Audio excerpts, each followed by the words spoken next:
Number 2. And we'll talk about a couple other people, some things that we do know about tomorrow. All right, does everyone have, does anyone not have the sheet from last week, the word study, except? We've made some additional copies if you need your sheet, so we'll pick up where we left off.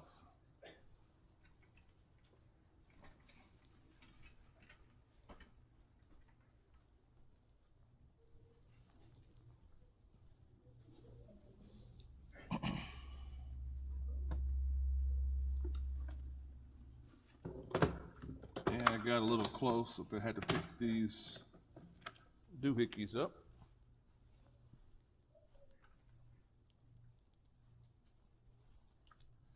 All right.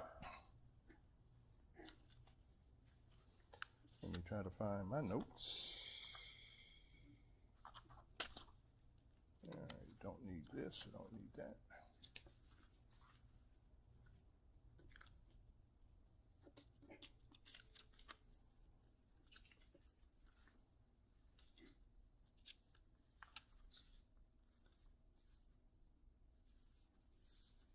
All right. We completed numeral 1, looking at the word except, how it's used in Joshua 7:12. Any questions on, does everybody have their sheets, right? No one needs a sheet? Okay. Oh, all right, CD. Let me have, I put some. No, I thought I put them, I made copies and they should be over there. No, yeah, I set them up there. Just printed them.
Whew.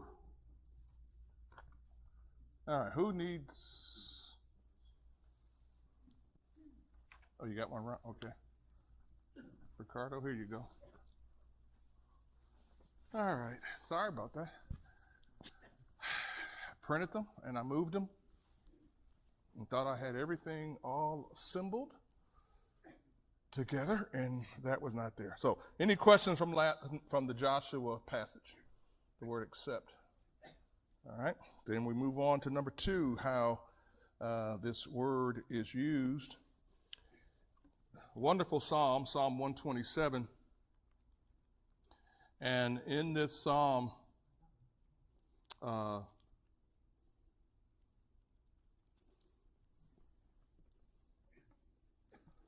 we're going to see, and the way the word is used here, it means, what did I write down there? Yeah, it's right. If and only if.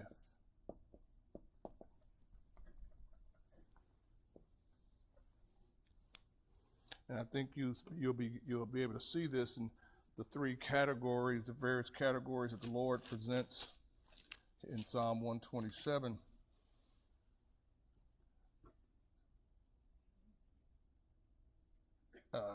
New King James says, unless but except the Lord builds the house, they labor in vain who build it. Except the Lord guards the city, the watchman stays awake in vain. It is vain for you to rise up early, to sit up late, to eat the bread of sorrows, for so he gives his beloved sleep. If and only if is the sense in which the word is used in Psalm 127 and verse 1. It's interesting, as we note on our worksheet, that Jehovah has always commanded and demanded respect for his plan and his authority. God has never equivocated. He's never played games about who he is and his authority, his role, his plan.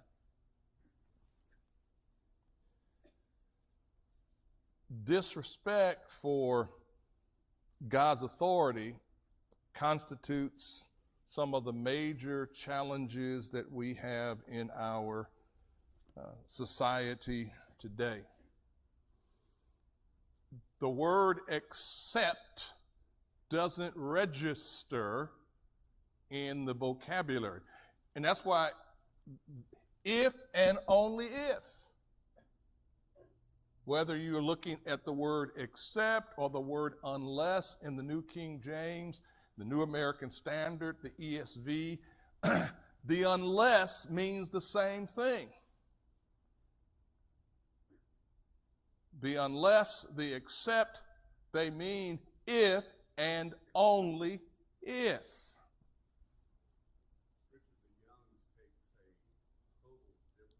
Young's literal translation?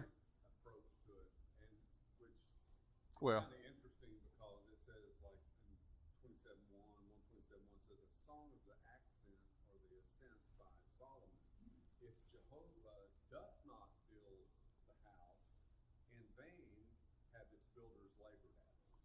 So they just twist it completely. Well, so Young is interpreting instead of translating. And I would concur, we're going to see that that's the same, we're going to come to the same conclusion. Exactly. So yeah. Jehovah does not watch a city, in vain hath the watchman wait. That's correct, which is the same. So, right, Young is, instead of translating, they are commenting. And that's what Young's literal does. And I don't know why they call it literal, because that's not a literal translation.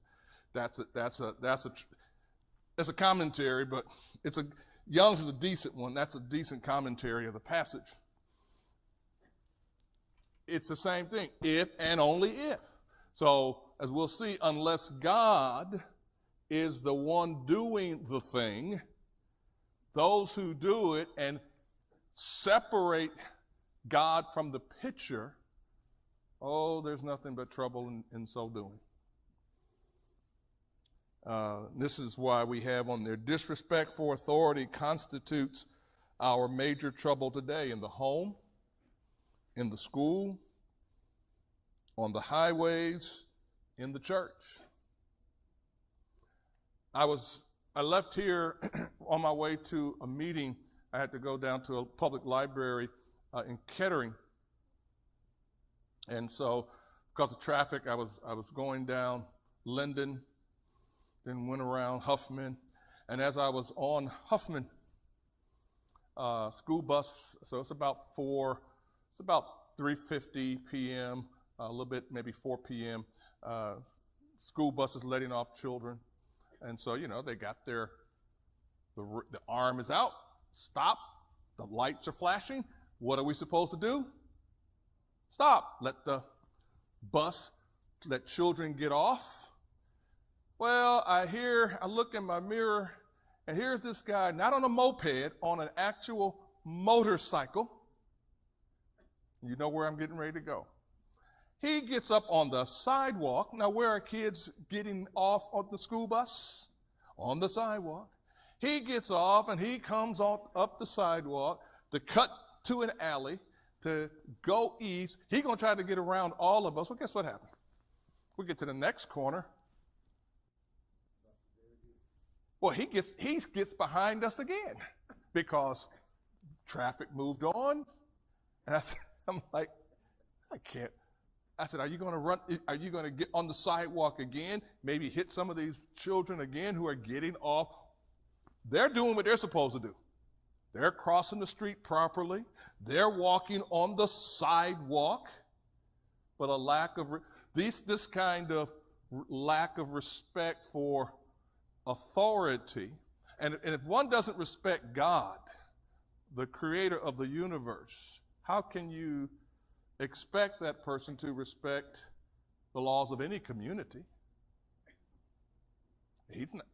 I was hoping, I said, don't run over anybody's child or someone, or some other person comes running out yelling at him because he's on the sidewalk with the motorcycle, with a license plate. Now, he has a license plate on the motorcycle. Give him credit for that. Didn't have a helmet on. Still doesn't give him good sense. No. I mean, just be patient like all of us. Let the children off the school bus, let them do their thing, and the traffic moved along very nicely. We got through that thing very nicely. I won't even go to the other one. So notice, and it happens even in the church, when we fail to accept the accepts. And we're going to see some of these. The old tabernacle was a type of something under the new law. Remember we talked last week about type, antitypes. So when we look at Hebrews chapter 8 and verse 2, who already has that one?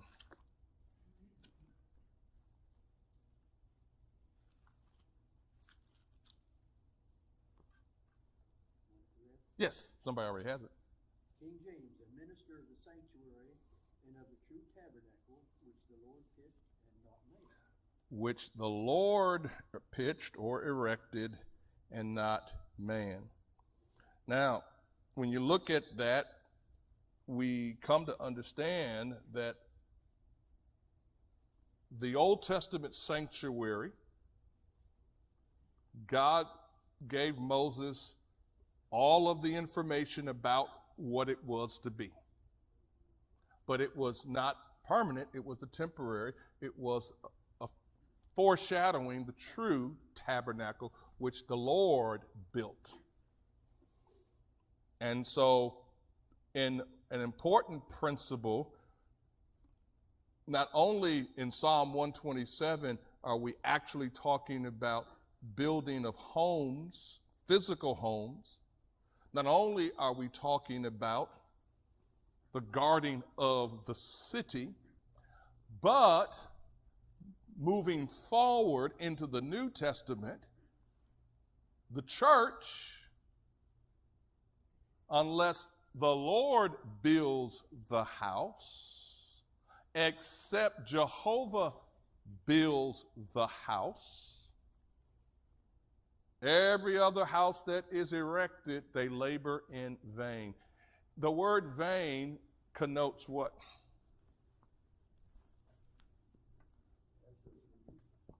All right. It can mean useless, empty, without value, all of these, and a few other terms as well. But that which is vain, or someone once said no value. If it's useless, it has no value, same thing. So if it's vain, think about, in vain they do worship me, doing that which has no profit. There's no value to it. It's empty. It's useless. So in each of the ones, so if you reject God, and you try to build something without him, in reality, it's vain. It's useless. It's worthless.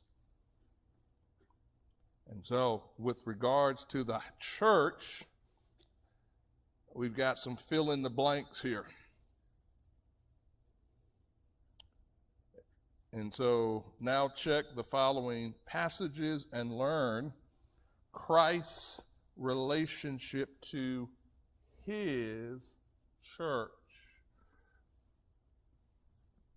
We're talking about if and only if. And so, if and only if, in a spiritual sense, if and only if the Lord builds the house, the church, and we're not talking about a physical building. We're not talking about 2211 Needmore. We're not talking about a physical structure, but we're talking about the church. If and only if the Lord builds the church, they labor in vain who build it.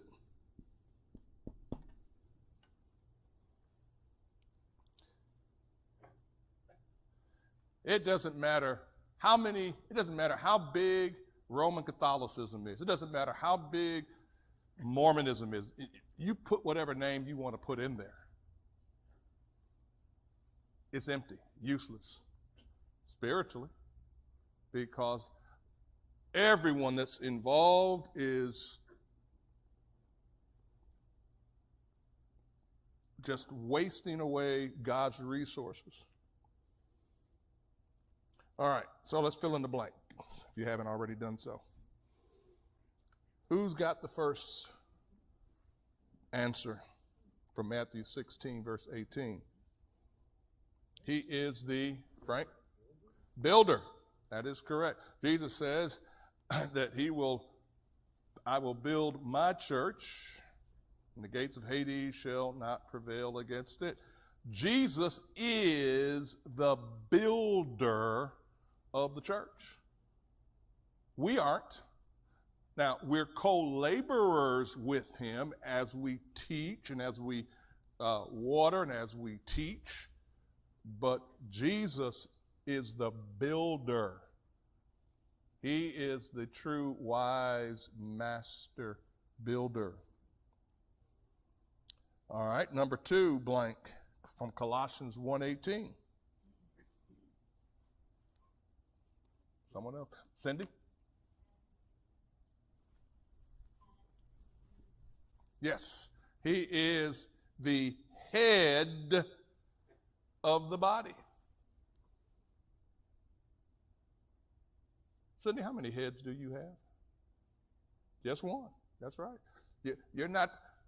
Years ago, there was one of those B movies. Rosie Greer and who was the other guy? Rosie Greer played. It was this man who had He had one body but 2 heads, and so Rosie Greer is a former football player, and another one who played. So no one saw the 2-headed monster with Rosie Greer and one of those B flicks.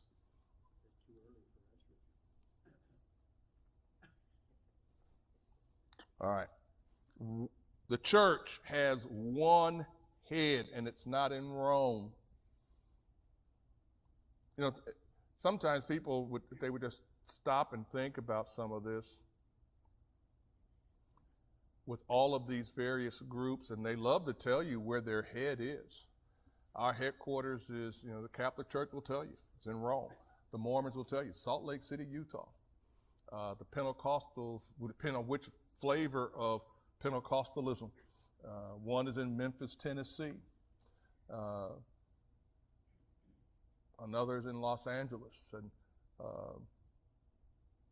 I don't know where the Assembly of God's headquarters is anymore. But they don't mind telling you. And you could go down the list. And did you not read that there is one head? And these places were not even thought of when Jesus established the church in AD 30. Number 3 then, from 1 Corinthians chapter 3 and verse 11. Somebody else. Yes, I heard you right, Diane. You said foundation? That's right. He is the foundation. No other foundation can be laid than that which is laid, which is Jesus Christ. The Holy Spirit says the foundation of the church is Christ. And all of this is coming from this if and only if, except, unless. The only foundation of the church is Christ.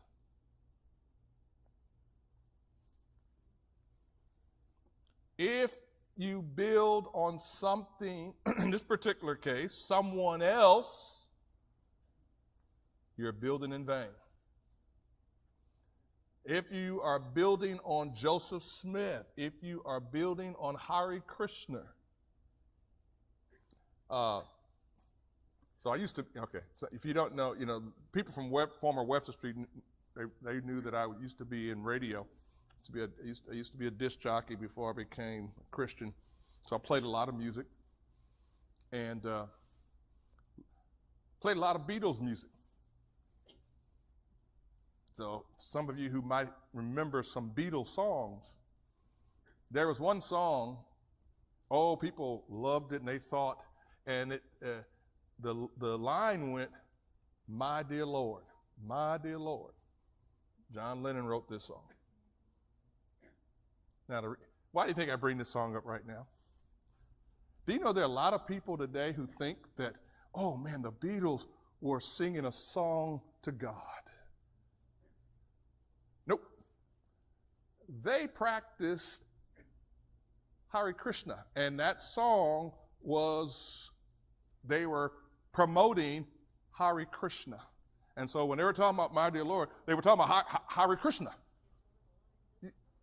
Well, people don't read the rest of that. Yeah, but even today, when they play it again, wow, they are godly. No, they weren't. No, by no stretch of the imagination.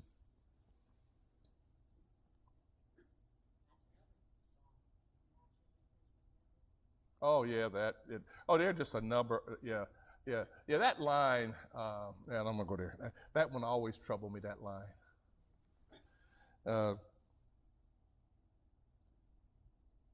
Number 4, he is, and so there are little blanks there, so it's 2 words. He is the blank blank. Chief cornerstone. In the building process, this is an important component. And so as the builders would lay down, they get their plumb lines and they go and they make sure it's perpendicular, and that cornerstone allows everything else to be built properly. If the cornerstone is off, the rest of the building will be offline. Again, if and only if Jesus is the chief cornerstone, will the building be correct. If someone else is the chief cornerstone, it's not right. And he is the chief cornerstone of only one building, his. So anyone who's ever been involved in construction, the cornerstone is critical. If someone's building all of a sudden and they look down, they say, that wall is off. The issue was they messed up at the cornerstone, did not get it right. And it can happen in human buildings. People have known it to happen, and sometimes they have to tear it out, rip it out, because if not, you can't correct it.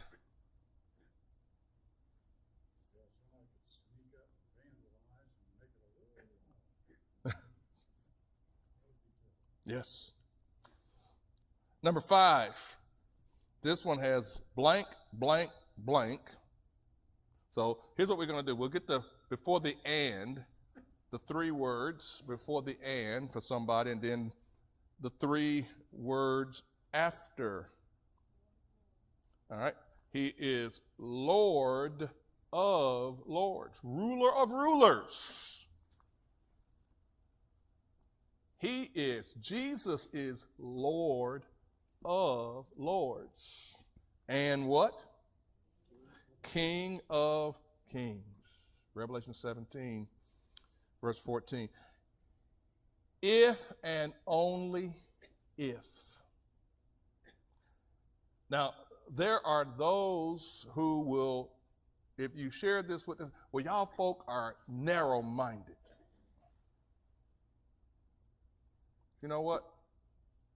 To that, and this is not to be arrogant, but if they say that to you because all you have said is what the Bible says, thank you. Because Jesus said in Matthew chapter 7, the way to life is straight and narrow. Straight and literally difficult. The Greek there means it's constrained. Yeah, God made it constrained. God says this is the only way to life. That's right. And it's enough if and only if. If and only if you go in the narrow way do you find life. If everybody knew it was real easy, they'd all be there. Can't do it. Well, it's not easy, but here's the beauty of it. And we're going to see this in another exception. God has provided the way. He's done something that we could not do so that we could have life. And we're going to see that in a minute. All right, see, let me look here. What's the next? So, the words of Psalm 127, verse 1 can well be applied with our attitude toward the Lord's church, as I said earlier. Men labor in vain when they do not build according to the divine pattern. Behold, I lay in Zion. God has given us a pattern, an example which we are to follow. There is a divine pattern in 1 Timothy chapter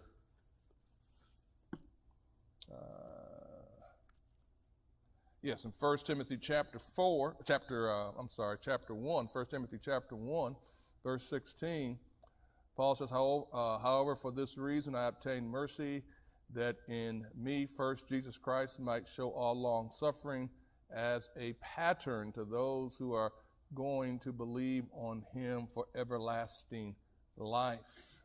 An example, a pattern. We have been given a doctrinal pattern that we are to follow. Someone wrote this, and I don't know if I put this in let me see if I put this in your copy. You may not have put it in there. I did, yeah. Don't know. I was trying to find, can't tell you who wrote this, so it's anonymous because my source didn't have any name as well. He who builds a church to Christ and not to fame will never mark the marble with his name. the point here is, when we're engaged in the work for the Lord, it's not us, it's the Lord. And whatever blessings come from our labors, the glory belongs to whom? God. It's not the individual. We as human beings, we do like to get patted on the back, and we want to have, man, I would hope that they would put on the side of the building work. This was built by brother so and so. I was at a funeral, and those of you who go, if you go to the funerals at denominational buildings, you see plaques, you see you see all kinds of stuff all throughout their buildings. And in one sense, there's nothing wrong with some of that. But man, when it's, this wall was built by Deacon so-and-so.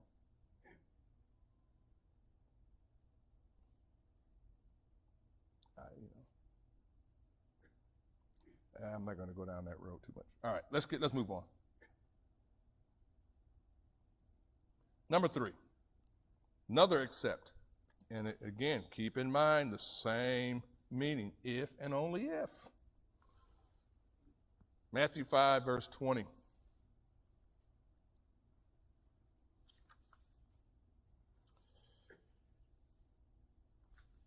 Jesus in the Sermon on the Mount,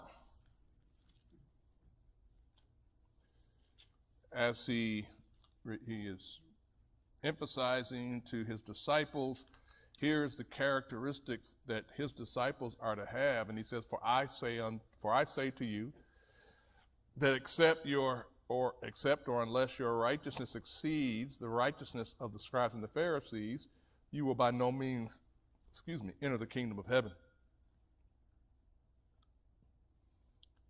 What are the 5 boasts? Now, think about the people that he's dealing with, these Pharisees. They were a little arrogant because they thought that they had it. They thought that they were self-righteous, and they made they didn't make any mistakes. They were gnat strainers. They did try to obey the law, and they tried to obey it to the letter. The Pharisees in Luke chapter 18, verses 11 and 12, made 5 excellent statements regarding himself. His trouble was his boastful attitude and his condemnation of others who were also trying to serve God. What are the 5 boasts that he makes about himself?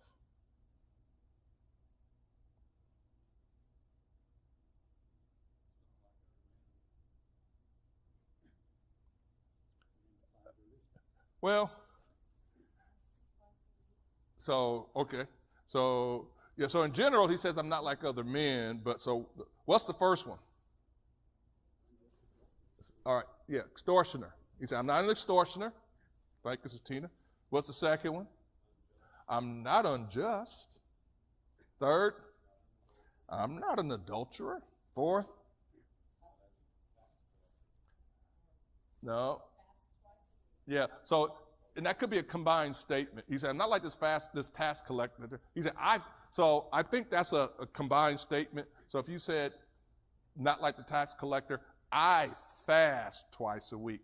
I think it's a similar, I think that's the compound statement. And the last one? Oh, I give tithes of all I possess. So he boasted, I'm not an extortioner. That's a good thing. I'm not unjust. Well, that would be good if it were true. I'm not an adulterer. That's good. I fast 2 times a week. Well, okay, you weren't. The funny thing is, you weren't commanded to do that, but that's okay. That's good. And he said, I give tithes of all that I possess.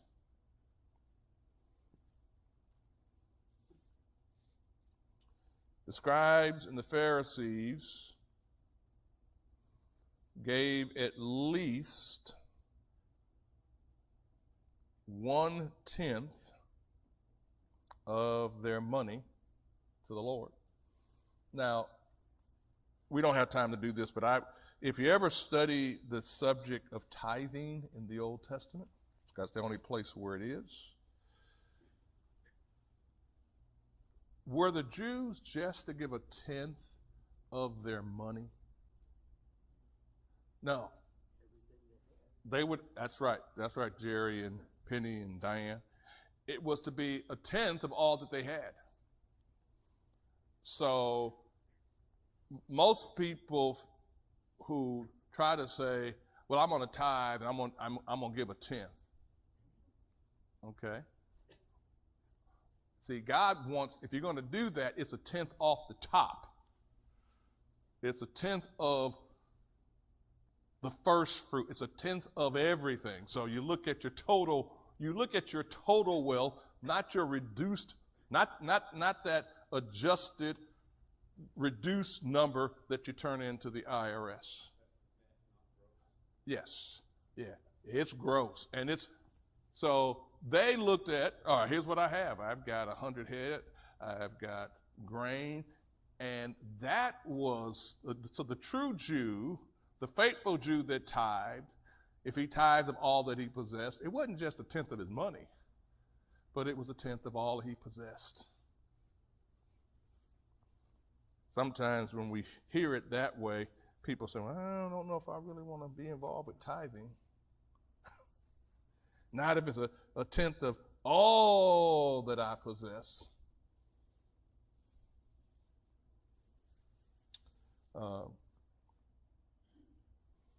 But Jesus here says that our righteousness, his disciples, our righteousness is to exceed their righteousness.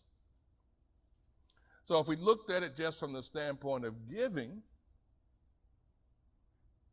if our righteousness is to exceed the righteousness of the scribes and the Pharisees, should we give less than they do or they did? No. Our righteousness is to exceed theirs.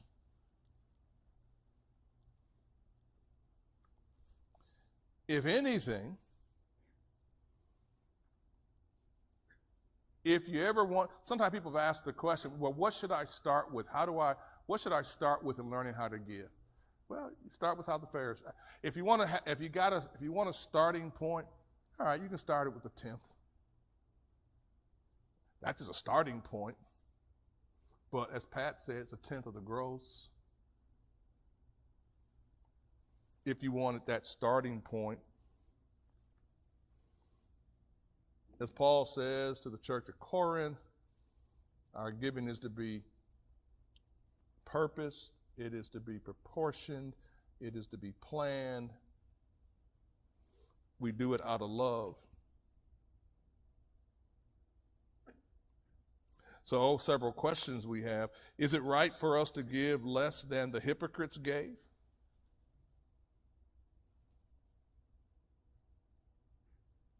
Everybody don't have to rush at one time. No. Less than the children of Israel gave? Should not be. Less than our religious neighbors give to propagate false doctrine? I am amazed at how well sometimes some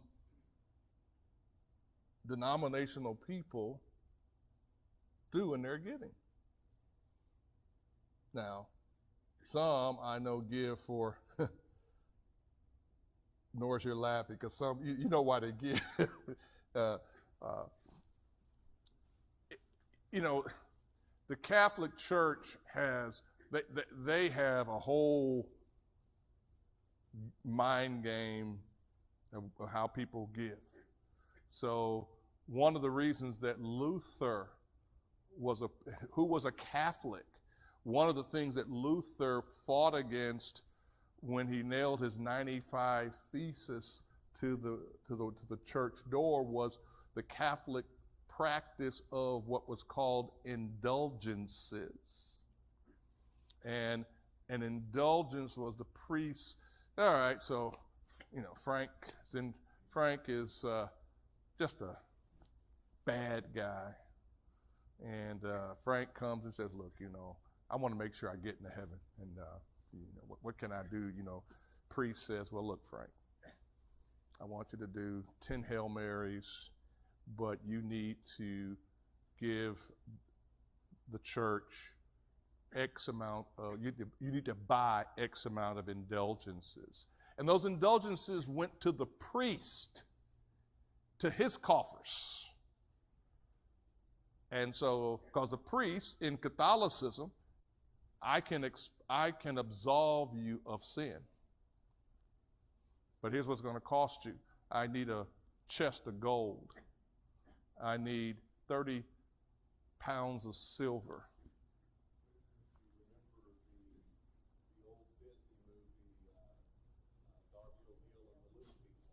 Yeah. He needed someone to go to another town to retrieve the veil so that they could have a veil in their Yeah. tower. Mm-hmm. And he offered one of the townspeople, trying to get him to basically bribe him to go get the veil. The bell. Said this would be worth so many sins absolved. Yep. And then that's when Darby said, "I'll do it for nothing." And he said no, he would give him the music of the veil. And that was the Yeah. payment that he received. But that whole idea has lingered through the Oh, millennia. yeah. Catholic doctrine is just sprinkled everywhere. So I'm glad I forgot about that one. That was one of Sean Connery's very, very first movies. The gangsters of Chicago were constantly lining the pockets of the Catholic Church in Chicago for protection and all that, and so being absolved. So they ran their brothels, they ran their gin mills and all of that, but they went to the priests, and each one of them had their own Catholic priest that would take care of them, but they were lining them with money, and even to this day you see all that ornate stuff that's there. But is it right, number 2, is it right for us to live off the fat of the land and give God the crumbs that fall from our tables? But there are people, Norris, you said no, but there are people believe it or not, there are people that say, what does God need with money? If he's got all the money, what does he need my money for? Huh? Right. So they say, what does he need mine for? Oh, because one is not yours. Right. Yeah, that's the problem. The problem is I keep forgetting that it's not mine. He's just letting me manage his. And it doesn't go to him. It's for his work. And it's, but we fail to understand the attitude. I found this was interesting on a tombstone. The epitaph was chiseled. What I spent, I had. What I saved, I lost. What I gave, I have.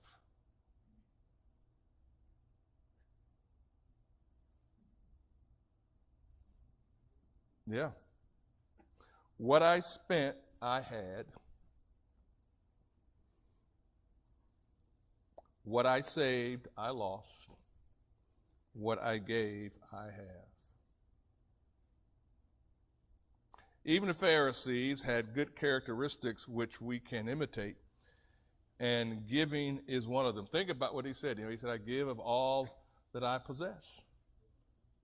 So we give him credit for that one. All right. Any closing thoughts or questions for you. Next week, Lord willing, we'll look at except ye be converted. The last two become really, if and only if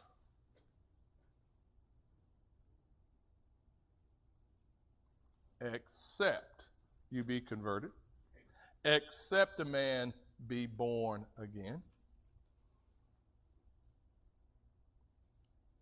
And we'll work to look at those next week if it's the Lord's will. And then I have some follow-up questions after that as well.